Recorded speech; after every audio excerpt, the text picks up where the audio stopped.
Musical instruments are products of outstanding artistry and craftsmanship, but also of profound culture.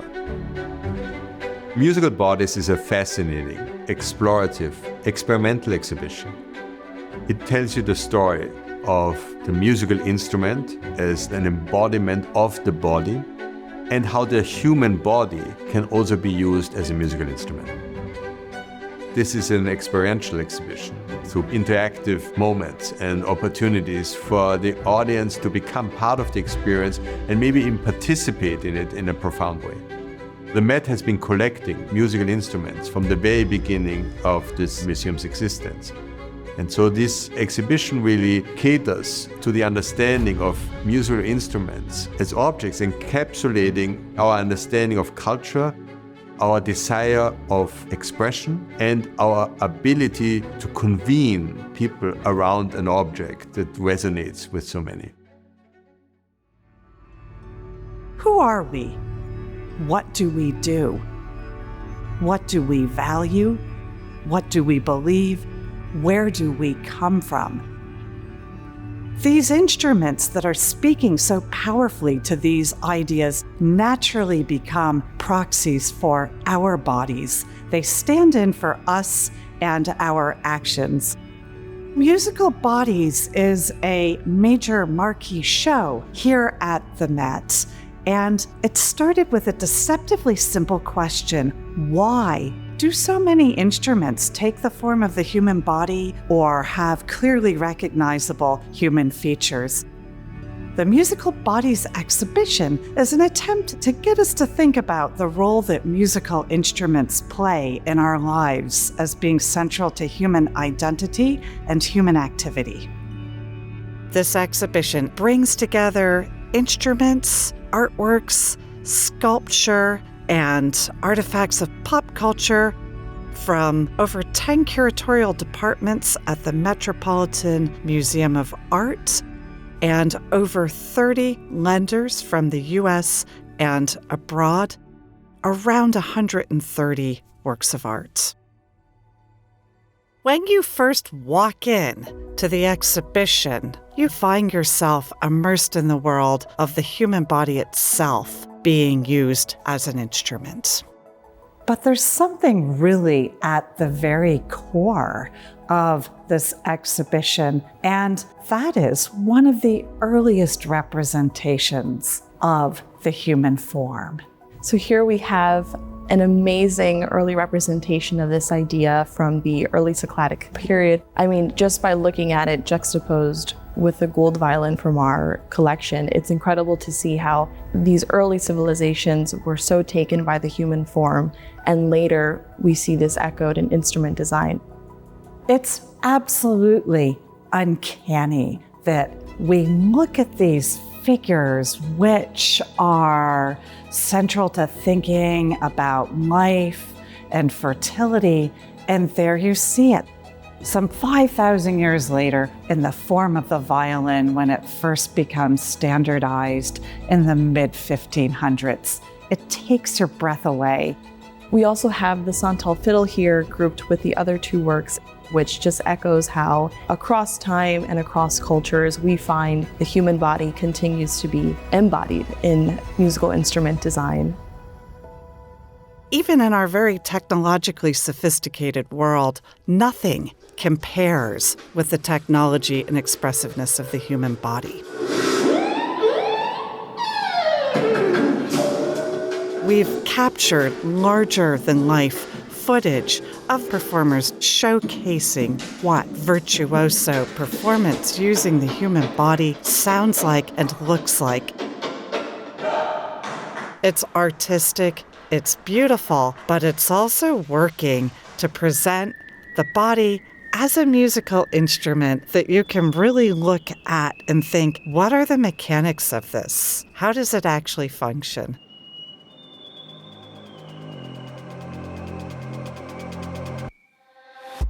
Here we have one of the most exciting moments of the exhibition in the superhuman section. And it really underscores the amazing moment when the body and the instrument merge together and become a superhuman whole, which is more than the sum of its parts. We were so fortunate to have all of these different videos showcasing how does the instrument sound, how does it work with the body.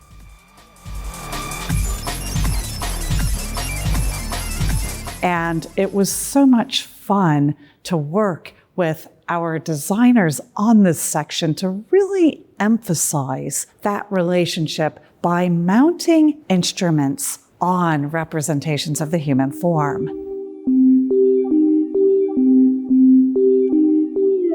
Our designers, Fabiana Weinberg, Greta Skagerland, worked all together with our dresser, Lauren Posada, to really create this cohesive design, uplifting the instrument and the relationship between the body and the musical instrument.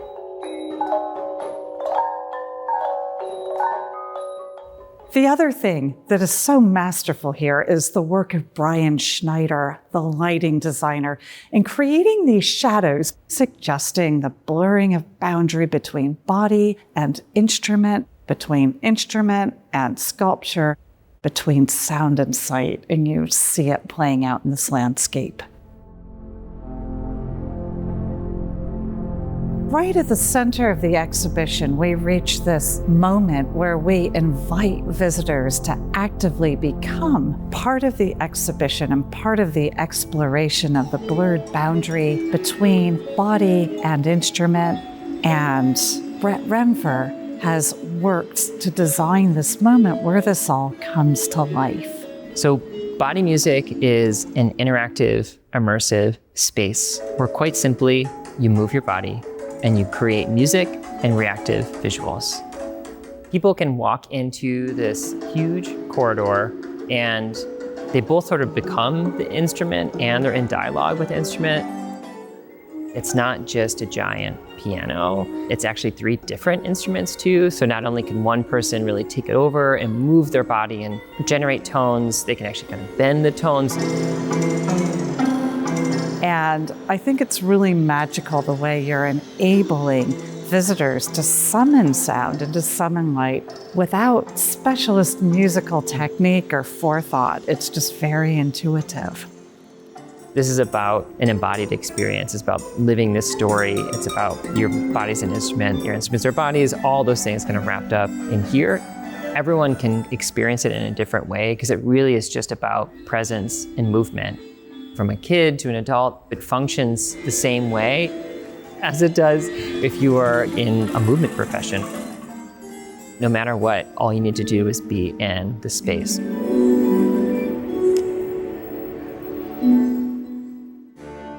Now we've entered into diverse beings, and here we're converging between instrument and bodies even more, because now we're looking at how instruments reflect our identities, how they embody our personas, and they answer a lot of different questions about where we come from, what they represent about ourselves, our nationalities, gender expression. So it's exciting to see how all these different instruments begin to answer these sorts of questions. One of the ones that is just extraordinary in addressing some aspects of gender is this lira da braccio. Not only is it one of the oldest surviving string instruments that we play with a bow, but it is singular because of its figural carving. And when you look at the front side of the instrument, you look at the peg box, you see a male face, and then you follow down the neck of the instrument, and you see a very fully formed male torso. But when we get on the opposite side of this instrument, we find the reverse. We see a female face on the peg box, and then this very voluptuous female form with a female chest. And then to add interest to intrigue, we see this mustachioed face superimposed over the nethers of the female form. So this is an instrument of Renaissance humanism, which is very much engaging with Greco-Roman mythology and literature. So by having this fusing of male on the front side of the instrument, female on the back side of the instrument. It's not just a man and woman brought together, it's one being. It's the divine androgyne that embodies the totality of the archetypal feminine, the archetypal masculine coming together in one body. It's incredible having this instrument paired with Prince's cymbal guitar, where he was co-joining the male and female astrological signs to create his guitar, to create his identity. So it's great having these two works together because it shows us no matter where we are in the timeline of history, musical instruments continue to express who we are. When we play a musical instrument, we hear it and then the sound just vanishes in an instant.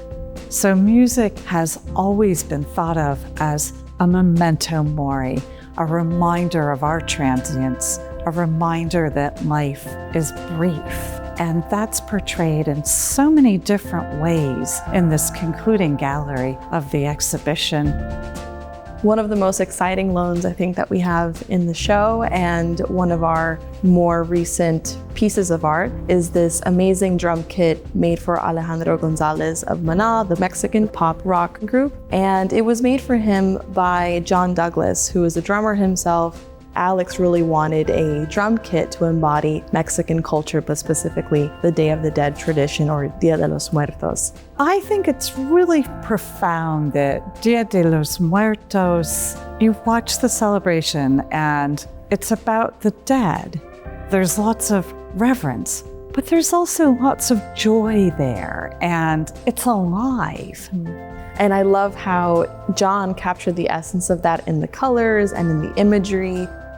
And I believe it was Alex who said he wanted to have all these different skulls to sort of represent people in their different walks of life. Well, and that's so interesting because we can look back many hundreds of years and we see the imagery of the danse macabre, or the dance of death. You have old people, young people, wealthy people, poor people. So this really diverse cast of skull characters that's decorating this drum kit. It's just resonating with hundreds of years of history. John Douglas joins this phalanx of artists who've made drums in the human image, and they're just imbued with and resonate with this really profound and powerful symbolism. The works that we've brought together in musical bodies illustrate how central music is to human identity, human activity, human survival. These drums in this exhibition are our beating hearts. All the works that we see are really expressing the inseparable link between music, the human body, and the human condition. I think also having this show situated at the Met, such a international hub for all these different sorts of ideas and to explore art and history and ourselves, it's not meant for just music scholars or academics. Everybody can leave with something new that they've learned, and just reminding themselves that music is so significant and so integral to human experience.